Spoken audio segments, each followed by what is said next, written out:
I'm Senator Ameya Vaidya, speaking for the first time in this session. Judges PL, give me any indication that you're ready. Senators, we have gathered here today to discuss a bill to repeal the embargo against Cuba. I suggest that we vote in negation of this bill for two main reasons.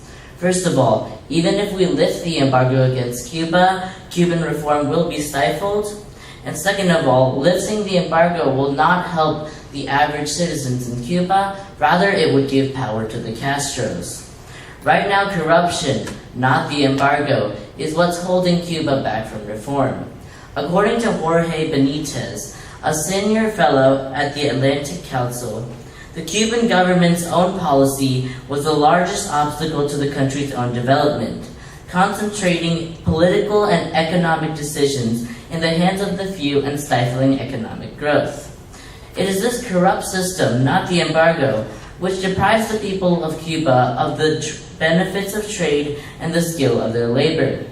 Another way that the Cuban government stifles reform in the country is by shutting down successful businesses. Most professional self-employment is prohibited, which is why only 7% of the self-employed are college graduates who work in low-tech activities.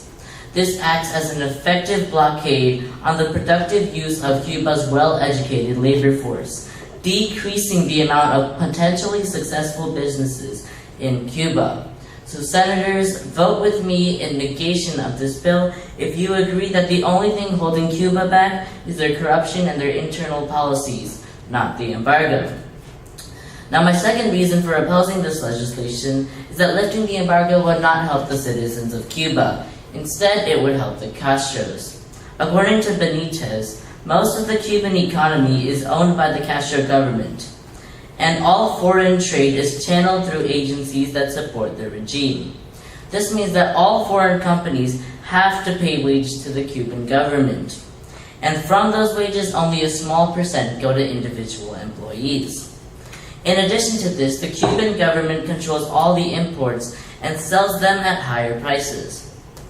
Imported consumer goods are sold at exorbitant prices by state-run retail stores designed to capture foreign remittances.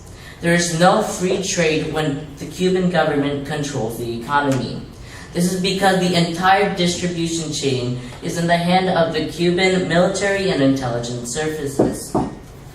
So in conclusion, senators, vote with me in negation of this bill if you agree that lifting the embargo will not benefit the country as a whole, but rather it would give power to the Castros. Thank you, and I'm now open to questions. All right, that's a speech of 2 minutes, 53 seconds. Questions? Senator Sharda? Senator, don't you think that lifting the embargo will pressure Cuba to reform? No, because of the corruption that is currently there, it won't pressure them. Instead, the corruption will continue and will be fueled by the trade that they're getting from the U.S. Senator, don't you think that lifting the embargo will deprive the Castro brothers of the propaganda that the United States is responsible for the poverty in Cuba?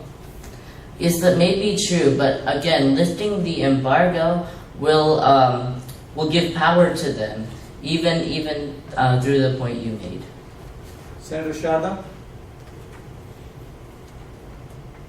Senator, don't you think because officials in Cuba are blaming the United States embargo for economy problems, don't you think lifting the embargo will actually make them own up to their mistakes?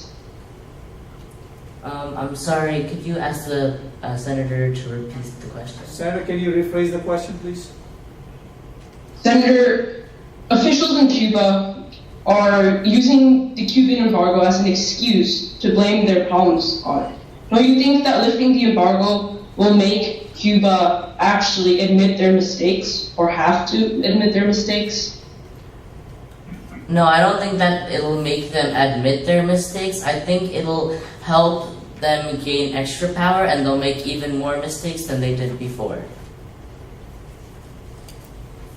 Don't you believe that if the embargo were to be lifted and the Cuban people were to realize that the propaganda that has been put before them is false, that they would react to this or try to change the government in some way?